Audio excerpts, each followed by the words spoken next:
పేదల సంక్షేమానికి నాంది పలికిన మహానుభావుడు ఎన్టీ రామారావు గారు అని చెప్పి నేను మీకు తెలియజేస్తున్నా. ఇదే కాదు, అప్పటి వరకు ఎంతోమంది మనం చూసాం. పరిపాలనలో అనుభవం ఉండి ఎలాంటి సంస్కరణలు చేయని వ్యక్తులు. ఉండమ్మా, ప్లీజ్ ఉండు. తమ్ముడు ఉండు, మాట్లాడుతూ ఉండండి. మీ సమస్య మీది, మీకు చెప్పాం కదా, మాట్లాడతాం కదా, మీ పనులుగా చేయడానికి. కూర్చోండి. వాళ్ళ ఆ పక్కది ఏంటి, కొంచెం కూర్చో. కూర్చో. ఈ సమస్యలు ఉన్నాయి, మాట్లాడుతూ ఉన్నా కదా. వాళ్ళని అటు తీసుకురండి, కలుస్తాను నేను.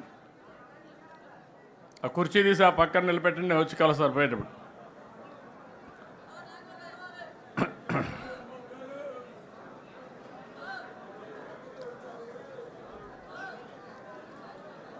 ఇనయ్య అడిగిరా, మరీ అతిలుగా తయారవుతారు. సమయం సందర్భం కూడా ఆలోచించుకోవాలి వ్యక్తులు కూడా.